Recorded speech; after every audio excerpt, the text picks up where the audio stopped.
He's wearing pantyhose again, and I'm about to break. I was just here for a delivery, but the second I saw Evan's legs, I knew nothing would ever be simple again. I had no idea how I let Anna drag me into a boutique of all places. The air inside was thick with expensive perfume, the kind that clung to fabric and skin long after leaving. I exhaled slowly, keeping my hands tucked into my pockets of my tailored coat, already itching to escape. "It'll just take a second," Anna assured me, weaving through the pristine display racks. "I pre-ordered something weeks ago. You'll love it." I doubted that. Fashion had never been my concern. I'd spent years curating my image, discreet, respectable, the kind that wouldn't raise eyebrows in a courtroom or a boardroom. There was comfort in predictability. I didn't like stepping out of line, even when the line was stifling. The boutique, however, was anything but unassuming. Every piece of clothing seemed to demand attention, from the asymmetrical jackets to the shimmering silk blouses hanging like art installations. I had never felt more out of place. And then, I saw him. A man stood by the counter, leaning slightly as he spoke with the sales associate, exuding a confidence so effortless it had to be intentional. He wore a sharply cut black suit, the fabric hugging his frame in a way that made it impossible to ignore. His shirt was undone at the collar, revealing a delicate silver chain resting against smooth skin. But it was his legs that caught my attention. The way he crossed them just so, allowing the hem of his tailored trousers to shift. For the briefest moment, a sliver of sheer pantyhose peeked through, dark and whisper-thin against his skin. My breath hitched. The sight was fleeting, almost teasing, but it sent something sharp and electric through me. It wasn't just an attraction, it was confusion too. A flicker of something that didn't fit the version of myself I worked hard to keep intact. I shouldn't have been looking, but I couldn't look away. "Evan!" Anna beamed, pulling me forward.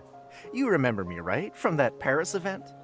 The man, Evan, turned to Anna, lips curving into an easy smile before flicking briefly to me. "Of course, Anna. How could I forget?" His voice was smooth, laced with a kind of playfulness that made my pulse tick up a notch. Then, with an almost lazy elegance, he glanced at me again and asked, "Here for the pickup?" His words should have grounded me, should have reminded me why I was even here. But instead, they sent a jolt through me because, at that exact moment, he shifted. A slow, deliberate crossing of one leg over the other, the fabric whispering as it moved, revealing just a bit more of the pantyhose underneath the tailored pants. It was a calculated motion, a test, a lure. I felt the heat coil low in my stomach, my heartbeat betraying the casual mask I was struggling to keep in place. "Oh, I love what you're wearing," Anna gushed, oblivious. "So bold, so fluid. You make it look effortless." "Fashion should feel effortless," Evan said, adjusting his position again, this time just enough that the pantyhose caught the light, highlighting the sheer material stretched over his thigh. "The best pieces should tease the eye, don't you think?" His words weren't innocent. Neither was the way he looked at me. I swallowed, keeping my expression carefully neutral. I was trained to hide emotion, to stay composed no matter what. But the ease with which he wore something so bold unsettled me. It made me wonder what it would cost to be that unafraid. "I suppose it depends on the effect you're trying to achieve," I commented. Evan's lips twitched. "And what effect do you think I'm achieving?" The air between us thickened, charged with something I hadn't expected to feel today, or ever, if I was being honest. Anna, still oblivious, was flipping through a rack of jackets a few feet away, leaving me stranded in the intensity of Evan's gaze. He leaned in slightly, just enough to lower his voice. "They feel even better than they look," he mused, fingers drifting lazily over his thigh. "Silky smooth." I clenched my jaw. I wasn't sure if I hated or loved the way those words sent heat curling through me, but Evan wasn't done. "You should try it sometime." I swore my pulse jumped. My breath, normally steady and controlled, felt just a little too fast. Before I could recover, Evan pulled a sleek black card from his pocket and set it gently on the counter. "If you ever want to see more, you know where to find me." His gaze flickered over me one last time, a smirk curving his lips. "A pleasure meeting you." I stood there, staring at the boutique door even after it swung shut, the scent of his cologne still lingering in the air. Anna returned with a neatly wrapped package in hand, oblivious to my turmoil. "See?" she chirped, shoving it into my hands. "Quick and painless." Painless? I wasn't sure I could say the same. Friday afternoon. The invitation arrived in a sleek black envelope, slipped discreetly into the pile of mail on my desk. No sender, just my name embossed in silver. I told myself I wouldn't open it. I told myself I didn't care. I opened it anyway. An exclusive evening of fashion and artistry. The words were elegant, scripted in looping calligraphy, and at the bottom, just beneath the gilded details of time and location, a name stood out. Evan Laurent. My stomach twisted. There was a note inside, separate from the invitation, written in that same sloping script. "Come see what you've been missing." A challenge. A taunt. A trap. I should have tossed it aside. Should have let it gather dust with the other invitations I never bothered with. But the memory of him lingered. His voice, the way he moved, the way silk whispered against his skin like a secret meant only for those paying close enough attention. I wasn't paying attention. I was obsessing. And so at night, at showtime, I found myself stepping into a grand hall, the air thick with champagne and expensive perfume. Chandeliers cast golden light across velvet-draped seats, the crowd a blur of tailored suits and avant-garde couture. Models glided across the runway, draped in creations meant to command attention. But I wasn't looking at them. I was looking for him. And then, as if summoned by that thought alone, Evan walked in. The world dimmed. Or maybe it was just me, my focus narrowing until nothing else existed. He wore a fitted blazer with nothing beneath it, a slash of skin exposed where fabric should have been.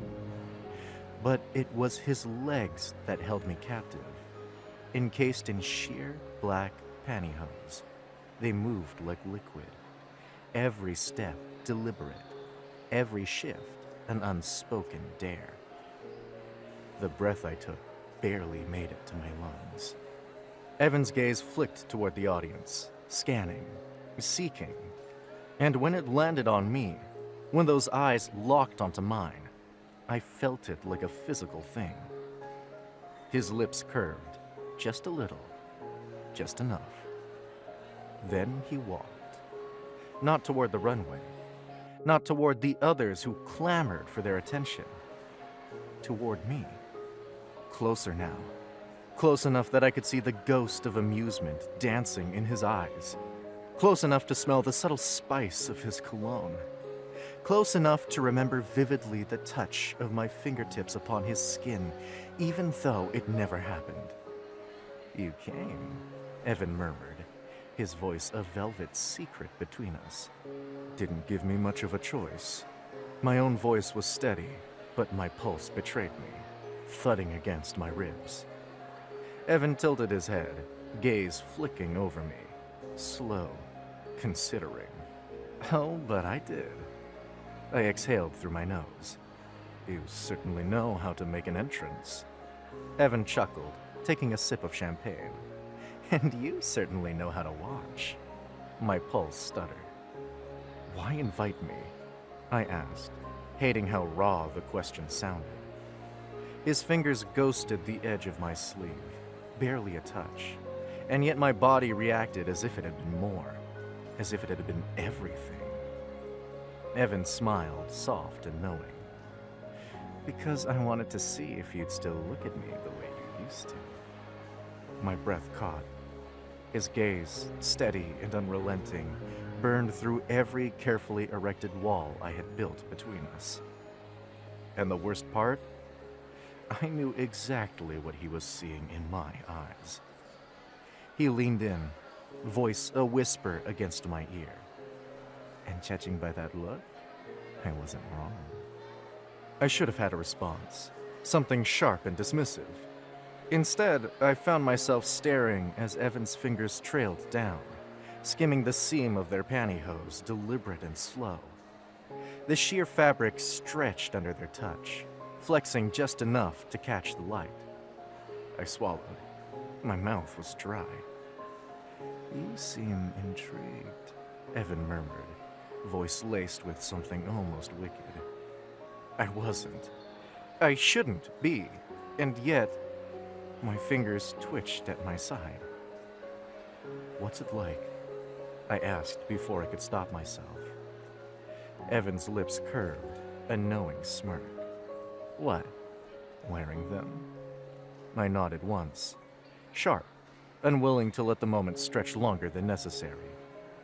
His eyes gleamed, dark and playful, silky smooth. His fingers traced the fabric again, this time slower, as if considering something. Then he leaned in, voice just above a whisper.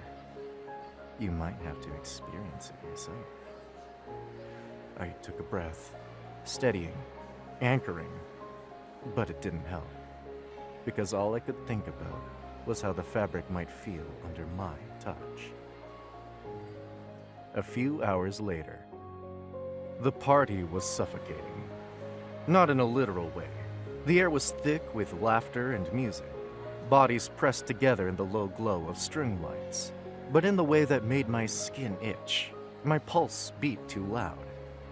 I'd spent most of the night keeping my distance, nursing a drink I didn't really want, watching from the edges. Evan had been at the center of it all, like he always was.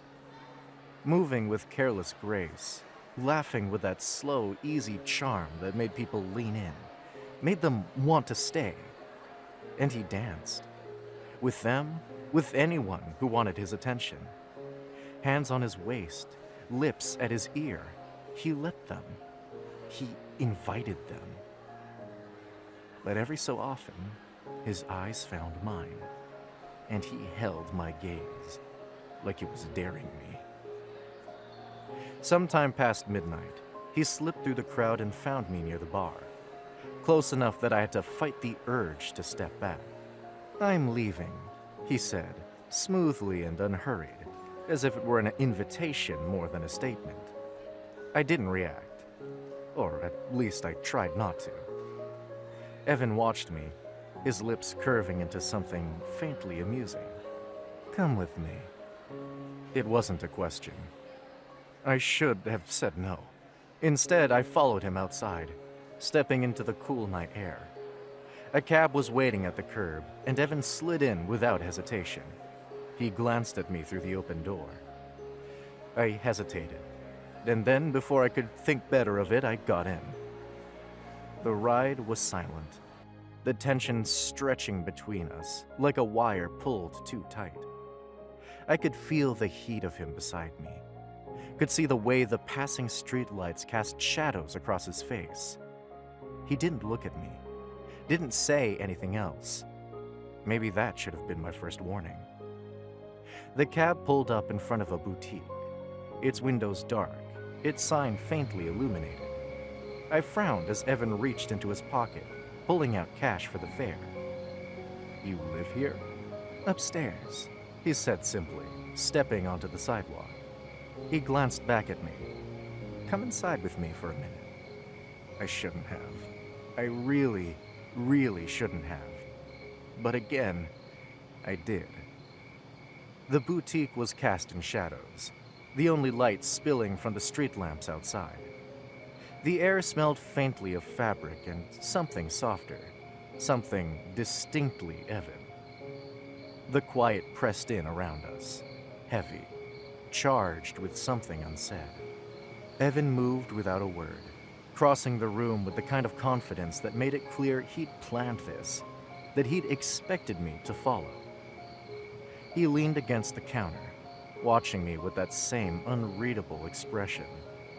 Then, slow and deliberate, he ran his fingers along the seam of his pantyhose, the motion as effortless as it was calculated. A silent challenge. "You always look at me like this," he murmured, voice like silk. "But you never do anything about it. Time to change that, don't you think?" He had an evil smile attached to his pretty face, and his fingers toyed with the hem of his pantyhose, lifting it slightly, exposing a sliver of bare skin beneath. I swallowed hard, my breath uneven. My feet felt heavy, locked in place. Evan tilted his head, waiting. Something inside me snapped. I closed the distance between us in a single step, my hand finding the curve of his leg. Warmth, silk. My fingers traced over the delicate fabric, skimming up, feeling the way his muscles tensed beneath my touch. Evan didn't move away. He let me touch him, let me take whatever I wanted, like he knew I'd been wanting it for far too long. And then I lifted his leg, pressing my lips to his thigh. A sharp inhale. His fingers tangled in my hair, tugging me up, closer, his mouth crashing into mine. Heat, pressure, a quiet, desperate sound muffled between us. I kissed him like I had no choice, like I'd been holding back for far too long, and now, finally, the dam had broken. My hand slid up, mapping the silk stretched over his skin, the smoothness beneath. I could feel his breath, shaky and uneven against my lips, could taste the faint remnants of wine on his tongue. I should have stopped, should have pulled away before it was too late, but I didn't. Evan's hands found my shoulders, pulling me deeper, like he wanted to drown me in this moment, and I let him. Until he pulled back just enough to whisper against my lips, "You can't resist, can you?" A sharp breath, my own. I couldn't answer. And then, reality struck, like ice water to the skin. Like waking from a dream only to realize you'd stepped too far, gone too deep. My grip faltered. I took a step back, then another. My hands curled into fists at my sides, as if I could force myself to let go, to erase the feeling of him against me. Evan didn't chase me. He didn't reach for me, didn't try to pull me back into the warmth I'd just abandoned. He just watched. There was amusement in his eyes, but something softer beneath it. Understanding. Like he knew exactly what was happening inside my head. Like he'd expected this, too. The silence stretched between us. My breath was still unsteady, my skin still burning where he touched me. And then Evan smiled. A slow, knowing thing. Like he was sure I'd be back. And God help me, maybe he was right. 3 days later. I was trying to forget him. I swear I was. I threw myself back into work, letting my calendar swallow me whole. Charity events, late meetings, dinners with people who bored me, and stuff. I thought if I moved fast enough, I could outrun the memory of his skin under my hands. But Evan was everywhere. Not physically, not always, but in the curve of someone's smile, in the cling of fabric on a passing stranger, in the whisper of silk against skin when I passed a lingerie shop downtown. Then one day, there he was, in the flesh. A cafe I went to when I didn't want to be seen. Small, tiled floors, good espresso. It was supposed to be safe. But there he sat, alone, by the window. He wore loose gray shorts and a half-zipped hoodie over a white tank top. Casual, effortless. A tangle of light curls just barely tamed. He looked like someone I'd never met before, and also like the only person I couldn't stop thinking about. I should have walked out, but my legs didn't move. He didn't glance my way, didn't even flinch. Just turned a page in whatever glossy magazine he had in his hands and slowly, deliberately, shifted his legs. And I saw it. The black pantyhose underneath. Sheer, smooth, sin wrapped in sunlight.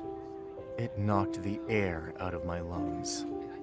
I gripped my coffee cup so hard the ceramic groaned. He didn't look at me, but he knew. He always knew. And when he finally did glance up, his lips curled. Just slightly. Just enough to say, "You're still mine, even if you don't want to be." The next day, I spotted him again. This time in a narrow, tucked-away bookstore on Via Torino, half hidden behind shelves of oversized art books. The soft jazz playing overhead barely covered the rustle of pages, the murmur of distant voices. Evan stood by a low table of fashion monographs, flipping through one with slow, precise fingers. I should have turned around, walked straight back out into the street like I hadn't seen him, but I froze. He looked up before I could pretend otherwise. "Adrian," he said, voice low like he'd been expecting me. "Twice in 1 week? You'll make me think you're following me." I laughed, too stiff, too fast, and tried to shake the nerves clawing at my throat. He wore a pale, oversized coat that fell to his knees, but when he shifted to set down the book, I caught the glint of sheer fabric between his shorts and skin. Pantyhose again. I gripped the edge of the nearby shelf, hard. He smiled, stepping closer. "You all right?" No, I wasn't. "I didn't expect to see you here," I said, the words tasting like a lie. Maybe I'd hoped to see him again. Maybe I'd been walking this part of the city more than usual, telling myself it was a coincidence. Evan tilted his head like he could see right through that. "You always read with that expression?" "What expression?" "Like you're holding your breath." He held my gaze, then brushed past me deliberately, his arm grazing mine. Nothing inappropriate, nothing overt, but my skin burned. A few minutes later. We've just left the bookstore after he bought 3 books. As the time passed, we kept walking side by side down the narrow street, like it was something we did all the time. It wasn't. "I'm heading home," Evan said, slipping his hands into the pockets of his coat. "Unless you're secretly hoping I'll invite you upstairs." I tried to laugh, but it came out strained. "Should I be hoping that?" He stopped walking, turned to me under the glow of a flickering street lamp. "That depends," he said, voice low. "Are you going to keep pretending you don't want to?" I hated how fast I looked away, how much he seemed to enjoy it. We hailed a cab in silence. The ride to his building was quiet, but not comfortable. I could feel him watching me, legs crossed just so, the hem of his coat slipping open to reveal the curve of his thigh, sheer fabric catching the light. I clenched my jaw and said not a word. His apartment was above the boutique, just like he'd said. Compact, warm, velvet and amber light. a quiet jazz record playing low from somewhere behind the bookshelf. He tossed his keys in a bowl and turned to face me. "Well," he said, "you made it this far." I shouldn't have, but you did. He walked toward me, slow, deliberate, unbuttoning his coat one loop at a time. When he slipped it off, I nearly swallowed my tongue. Loose shorts, black pantyhose. No shame, no hesitation. "You always dress like this?" I asked, voice rasped. "Only when I want someone to notice." He tilted his head. "You noticed, didn't you?" My mouth opened. Nothing came out. He stepped closer. Our knees brushed. He touched the hem of his shorts, letting his fingers rest there. "Do you want to touch me, Adrian?" I exhaled, heart pounding. "Fuck, I do." He guided my hand to his leg. The warmth of his skin beneath the sheer pantyhose was electric. An ache I hadn't realized I'd been carrying surged up my arm. I let my fingers trace the curve of his leg, feather light at first, then firmer as I dragged my hand higher, the silky resistance of the fabric teasing every nerve. He shifted slightly beneath my touch, breath catching. I pressed my palm against him, slow and deliberate, feeling the fine tremor that ran through his body. He wasn't immune either. "Still thinking about the boutique?" Evan asked, voice thick, close to a whisper. "You looked like you were going to break when you touched me." My throat dried. I couldn't lie, he was right. That night had unraveled me. I did think so too, I muttered as he guided my hand through his thighs, my nerves on the edge already. "I fantasized about this," he whispered, almost in a moan. "You on your knees, your mouth on my skin. I wondered how long you'd hold out." And that's when I lost it. I kneeled, pulled him closer with almost rage, hands sliding behind his thighs and kissed just above his knee. Soft at first, then deeper, desperate, tasting every inch. He gasped, fingers twisting in my collar. "You're such a liar," he murmured, tugging me up. "All that restraint, for what?" He pulled me by my hair, and I felt completely lost in his trap. We kissed again, our mouths colliding, teeth clashing, hot and hungry. He pulled me down onto the couch with him, legs tangling with mine, pantyhose slipping slightly under my touch. His laugh against my lips was almost cruel. "You should have come upstairs sooner." "I know," I breathed, kissing him again harder this time. "I freaking know it." The morning after. The sun had already broken through the blinds, casting thin, accusing lines across Evan's bed. I lay tangled in his sheets, one arm thrown over my eyes, trying to will away the spinning in my head. My body still hummed from everything we'd done, my skin marked by the memory of his mouth, his voice, his hands. But my mind was already spiraling. This wasn't supposed to happen. The room was quiet. Too quiet. No cars outside. No birds. No excuse not to feel everything. I turned my head and found Evan watching me. His eyes were calm. Open. Too open. I sat up slowly, the sheets falling away from my chest. "This was a mistake," I said before I could stop myself.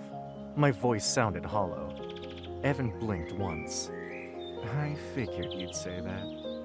He didn't say it like an accusation, more like he'd been expecting the punch. I looked away, guilt prickling hot behind my ribs. I leaned over the edge of the bed, searching blindly for my shirt, just to have something to do. I shouldn't have stayed. "You could have left," he said, still quiet. "But you didn't." I froze, fingers curled around a wrinkled sleeve. I'm not trying to hurt you, I said after a moment, throat dry. But you still might. He answered like he was just stating a fact. Not angry, not surprised. I turned to him, and for a second, I wished he'd be furious. It would have been easier to run if he hated me. But Evan just watched me, steady and unblinking, like he wasn't going to chase me, but he also wasn't going to pretend he didn't care. Just, he added, softer now, don't pretend it meant nothing. That's all I ask. His voice lingered in the space between us, heavier than any touch. I didn't know what to say, so I said nothing. I finished dressing in silence. He didn't stop me, and that was somehow the hardest part. A week later, I couldn't sleep, couldn't focus, couldn't stop thinking about his fingers hooked in the waistband of his pantyhose. The way he breathed my name like a secret he already knew I'd break. It wasn't just lust. That's what scared me. Evan had peeled something open in something I'd spent years locking down. Not just the thrill of silk or the gasp of tension when I touched him.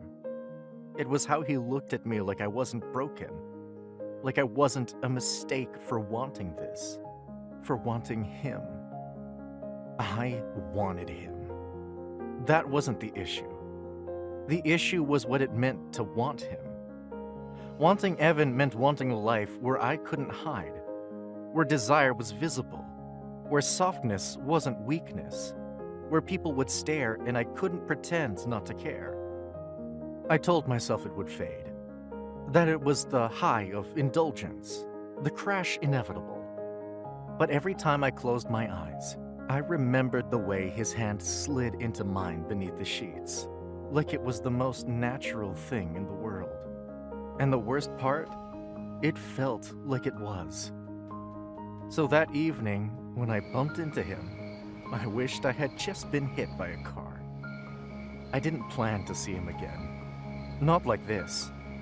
I told myself I was walking by that part of town for work, for air, for anything other than the truth. But then I saw him. Evan seated on the low wall outside a gallery, ankles crossed, cigarettes burning slowly between his fingers, half-finished Americano at his side. And before I could stop myself, I was standing in front of him. He looked up, not surprised, just calm, steady. Adrian? I didn't sit, just froze, like an idiot. He gestured to the empty space beside him. He looked like a man with a storm behind his teeth. I finally sat. For a moment, I watched the smoke curl into the twilight. Then finally, what are we doing? Evan tilted his head, fingers still wrapped loosely around the cigarette. Define we. This thing between us. I hated how hoarse my voice sounded. Is it just a kink? A distraction? I glanced at him. Is it just something you do to feel powerful? His expression didn't flinch. Do I look powerful to you right now? He held my gaze. Quiet. Exposed. Not a trace of the teasing grin I'd come to expect. I didn't start this to mess with you, he said softly. But I did push because I saw something in you. Something you weren't ready to say out loud. And what's that? You wanted to be wanted. Fully. No edits, no shame. You wanted to feel alive. I didn't respond. I couldn't. Because he wasn't wrong. I didn't fall for your closet, Adrian, he added. I fell for the version of you who looked at me in that store like you couldn't breathe. The one who touched me like I was permission. My throat tightened. And if you think this is just about pantyhose or power play or whatever else you're trying to reduce it to, Evan leaned in, then you haven't been paying attention. I sighed, and he kept going. Then you're not afraid of me, Adrian. You're afraid I see you too clearly. He flicked his cigarette away, stood slowly. So, the question is, what are you going to do with that? Then he walked off, leaving me on the wall with my heartbeat in my throat, the night colder than it had been minutes ago. The next day, I didn't sleep that night. Didn't eat, didn't work, didn't even try to pretend I could focus on anything but him. His voice wouldn't leave me. You're not afraid of me. You're afraid I see you too clearly. And God, he did. In a way no one ever had. In a way that made me want to run and fall into him all at once. By the time the sun dipped behind the city's edges, I was standing outside his boutique again. The shutters were drawn. The sign flipped to closed, but the upstairs window was lit, warm and soft, like a lighthouse. I climbed the narrow staircase, heart hammering so hard it shook my breath. I didn't have a plan, just a raw need of him. When the door opened, he was there, barefoot, hair mussed, in a hoodie that hung a little too long past his hands. No seduction, no act, no coyness, just Evan. And still, I almost couldn't speak. The lump in my throat was too thick, the ache in my chest too real. But I did. I want this, I said, my voice rough with everything I hadn't let myself feel. I don't know what this is yet, but I know I want it with you. He didn't smile. Not right away. Just looked at me. Really looked at me. Like he was reaching into something I hadn't even known I'd kept hidden. Even if it breaks you? He asked. Even if it remakes me? His eyes softened. He stepped aside, and I stepped in. The door shut behind us, quiet but certain, like the sound of dissolving fear. Evan reached for me slowly, not like he was claiming anything, like he was inviting me into something sacred. Fingers slid up my arms, over my shoulders, then cupped the back of my neck with aching tenderness. He pressed his forehead to mine, breathing me in. So we're done pretending? My throat tightened. No more pretending, I whispered in response. And then we kissed. Not like the other times. Not frantic, not teasing, not about control. This one was slow, deep, anchored. His hands tangled in my shirt, mine fisted in his hair, mouths meeting again and again, like we were learning each other from scratch. It was messy, quiet, perfect. A kiss that said, "This is real. This is terrifying." And I still want it. Conclusion. The city had gone still by the time we stepped outside. The pavement shimmered faintly under the streetlights, and the wind threaded through our coats, through our hair. Everything felt slower, softer, like the world had finally stopped holding its breath. His hand found mine without fanfare, and this time I didn't pull back. I didn't flinch or scan the street for judgment. I just let it happen. I let him happen. There was no need to speak. The silence between us wasn't empty anymore. It was full of everything we'd said, everything we didn't need to. I glanced at him once, and there was peace in the way he looked back. A warmth that came not from winning, but from being let in. We walked like that, together, through streets that had once felt too sharp. Now they just felt like streets. No urgency, no hiding. We weren't rushing toward an ending or bracing for another unraveling. We were just there. Time passed unnoticed, but something in me shifted. For the first time, I wasn't trying to escape myself. I wasn't waiting for the shame to return. I was exactly where I wanted to be.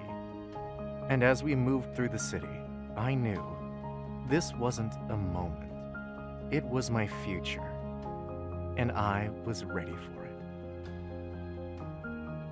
The end. Do we fear our desires because they're taboo, or because they're too real? Thanks for watching. Consider subscribing to become a part of our Rainbow Force, and stay wholesome.